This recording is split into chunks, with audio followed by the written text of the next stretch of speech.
Welcome from San Diego, California.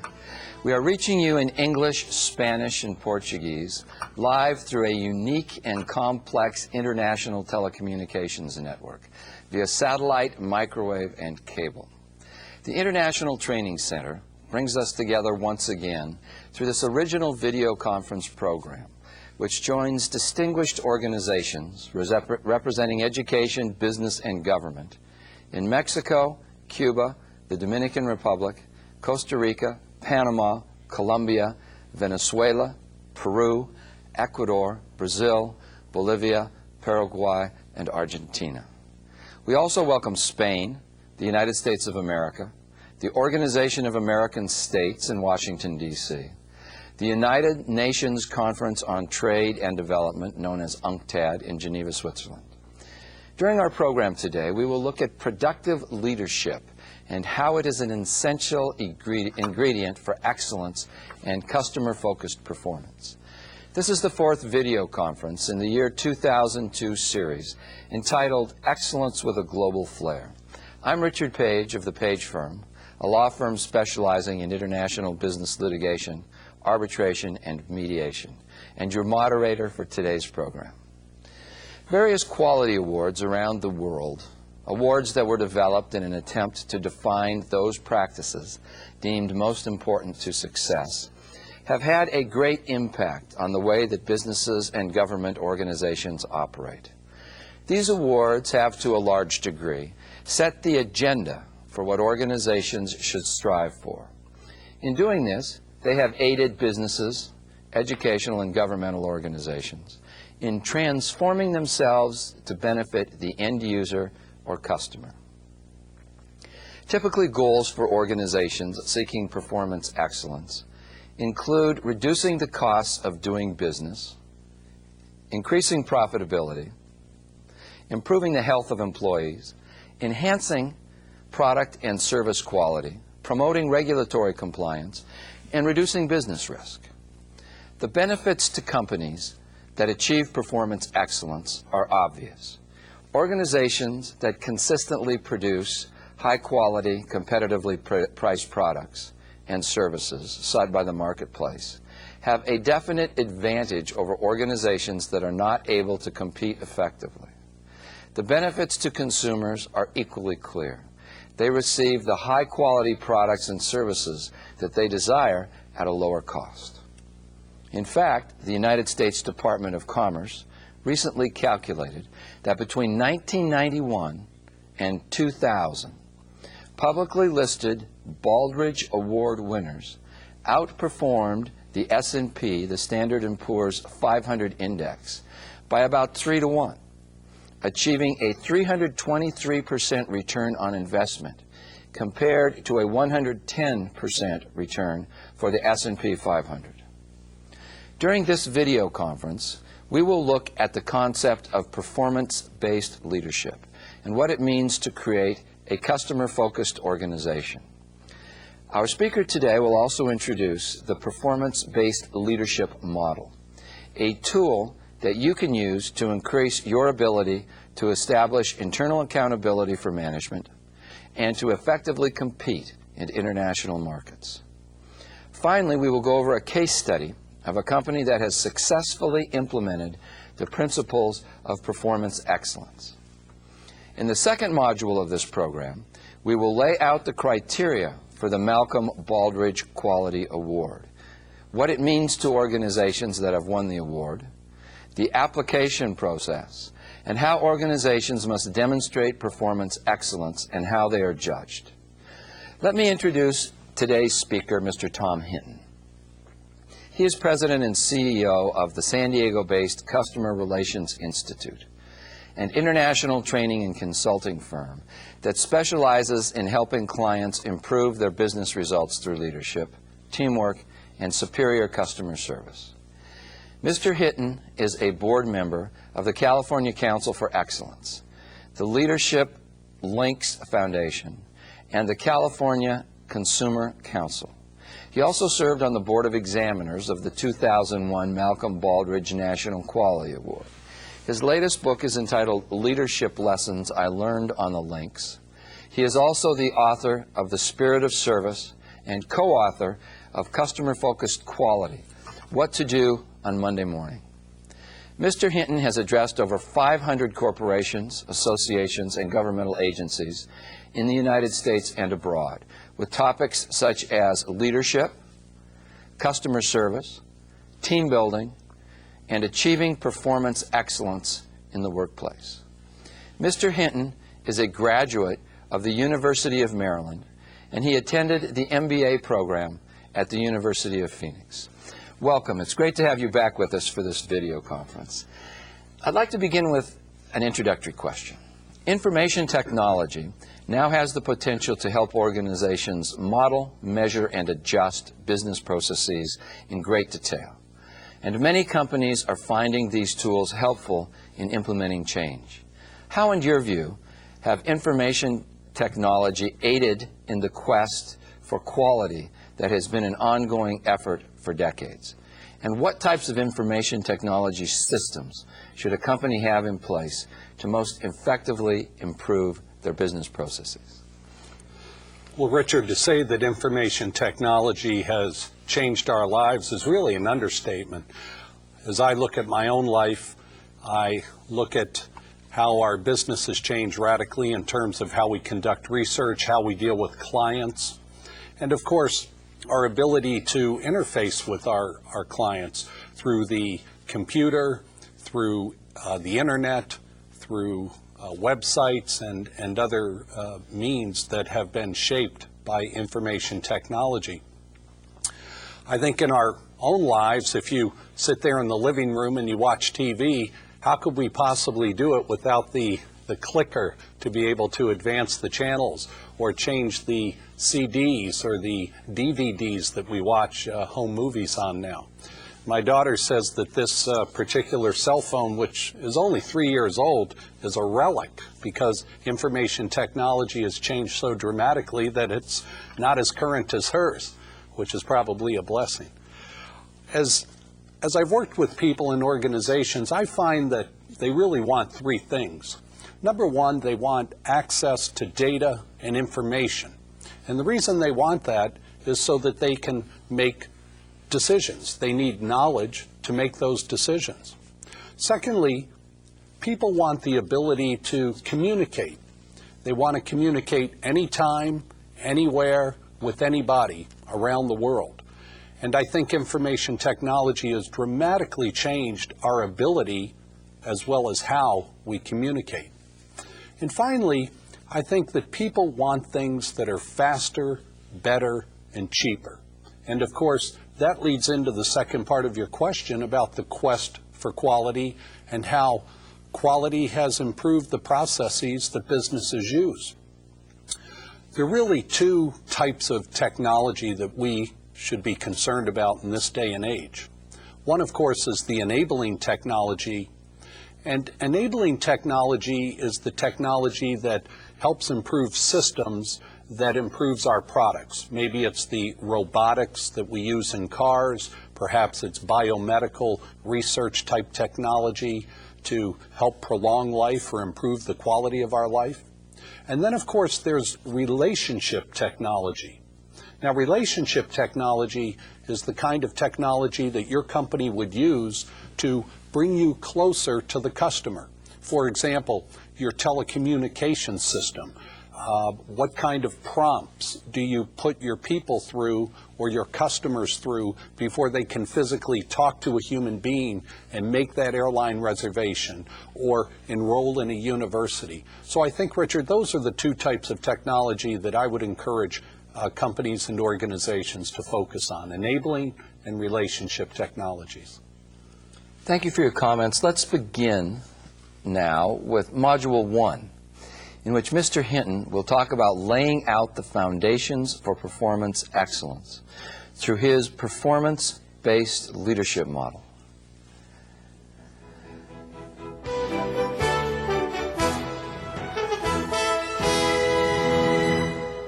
Thank you. I'm pleased that so many of you around the world are joining me for this very special program on productive leadership. So, Let me begin by expressing my personal thanks to Dr. Miguel Cardenas, the Executive Director of the International Training Center, for producing this advanced educational series and for helping transform how companies and organizations around the world think and do business. Also, I want to thank the staff of ITC for their dedication and hard work in producing this important series. As always, it's an honor for me to be part of this successful international program. Today, we're going to explore two of the most significant factors that impact the success of every business, regardless of what business you're in.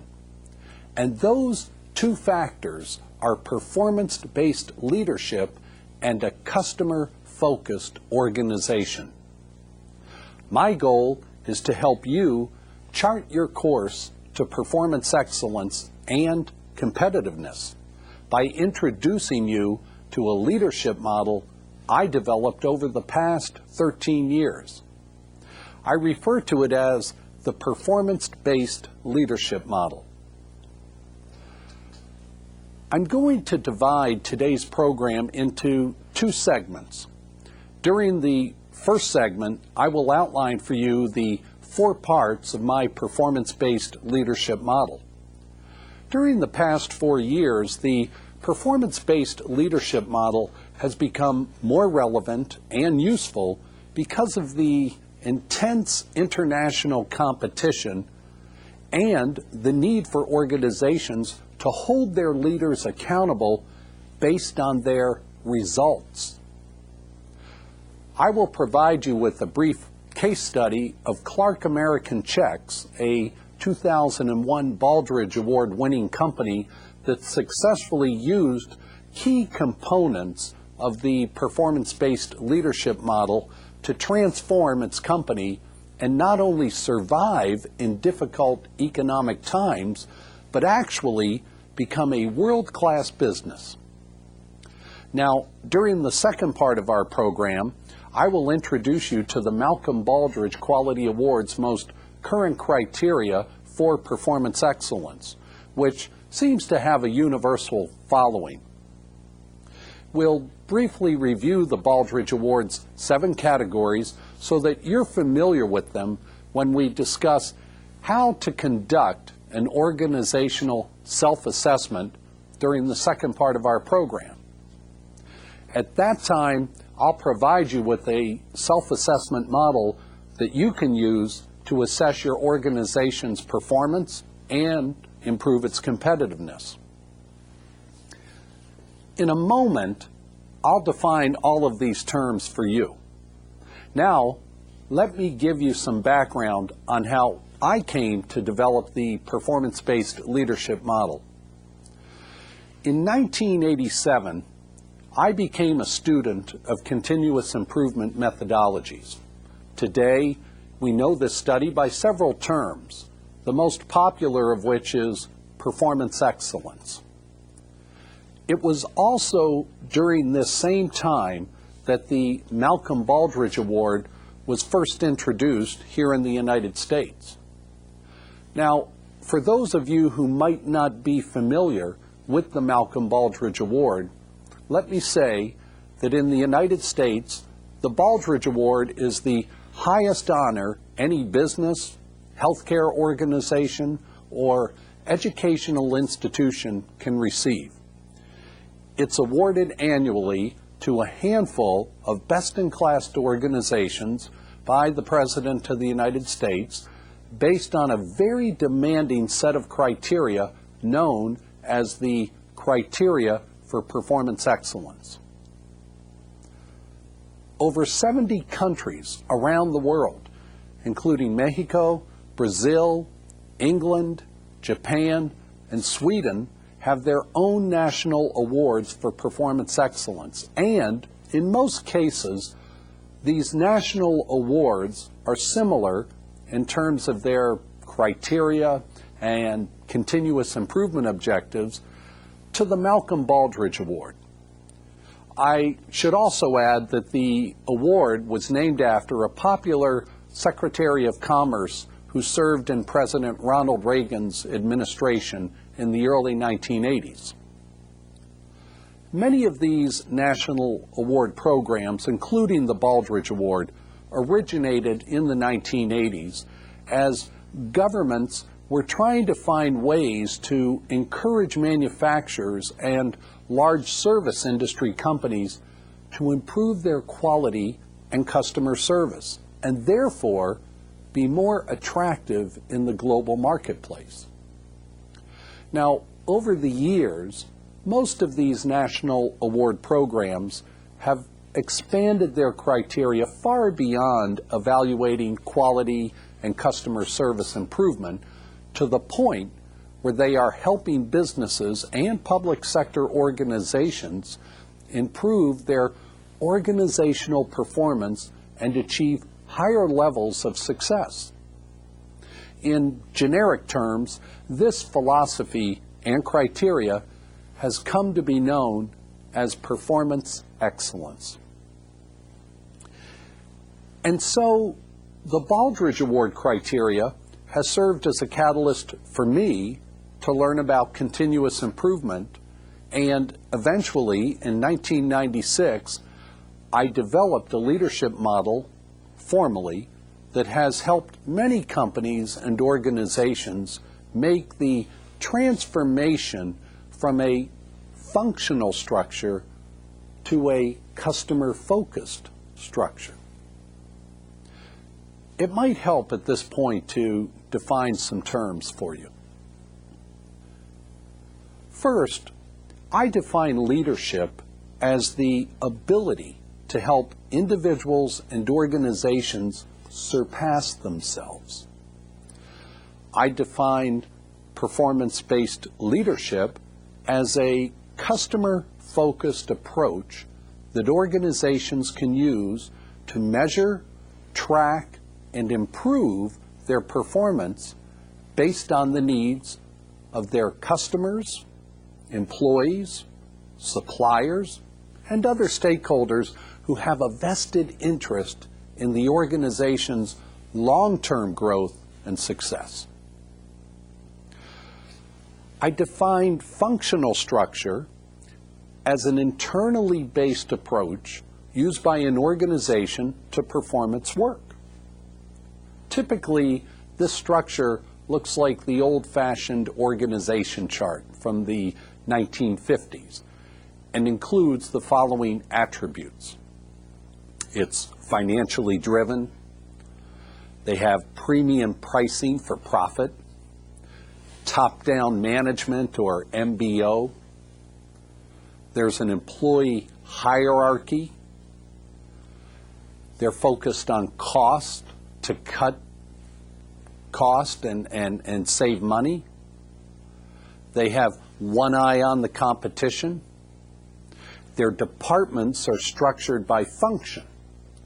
And of course, they're driven by the best practices from their industry. Now, on the other hand, contrast the functional structure with the dynamic customer-focused structure. I define the customer-focused structure as an externally based approach used by an organization to perform its work. So this is external. Typically, this structure includes the following attributes. First of all, it has a balanced business plan. Next, it has value pricing for growth. Next, performance-based leadership. Then it also includes participative goal development and deployment. And when I say participative, I'm referring to including the employees. You'll also see in this model teams, and I'm talking about employee work teams that get results. You'll also see improvement processes well defined. Also in this model, you have processes for key business functions. And finally, you'll see world-class benchmarking practices, not limited strictly to their industry, but world-class. The performance-based leadership model challenges an organization to break with tradition and take an innovative approach to doing business. I firmly believe this model is the wave of the future because after 13 years of studying organizational structures and helping companies transform themselves into customer-focused structures, I think it's virtually impossible for the old hierarchical organization model to survive for much longer. Today, more than ever, I think the primary job of senior leadership is to be the catalyst, the spark plug, who charts the course for change in order to guarantee his or her organization's long-term growth and success. Leaders accomplish this by implementing the 4 steps of the performance-based leadership model. And let's review those 4 steps. Number 1, senior leadership creates the organizational profile. This organizational profile is a written document that is approximately 5 pages in length, and it includes the following key items. First of all, your organization's vision statement. Next, your organization's mission statement. Next, a list of the organization's core values. It also includes a description of your organizational environment, including the organization's products, services, and culture. It also includes a profile of your employees, as well as a description of your organization's major technologies, equipment, and facilities, and a description of the regulatory environment under which you operate. The organizational profile should also include a description of your organization's relationships, including key customer groups, suppliers, and of course, your market segments.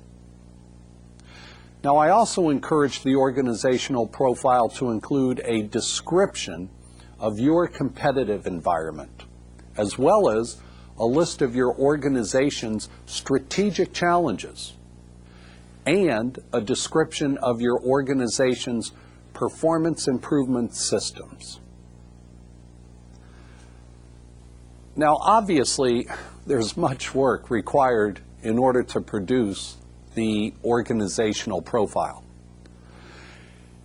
It typically takes an organization's leadership team 6 months to produce this document because it requires a great deal of thought, reflection, conversations with employees, customers, and suppliers, and a very thorough understanding of your organization and its markets.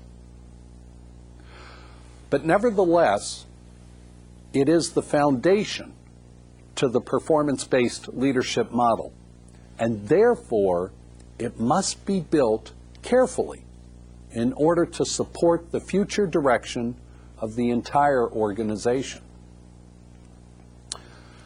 The second component of the performance-based leadership model, or during the second step of implementing this model, the leadership team creates its goals and strategies based on a systematic approach that sets forth a strategic plan and performance measures.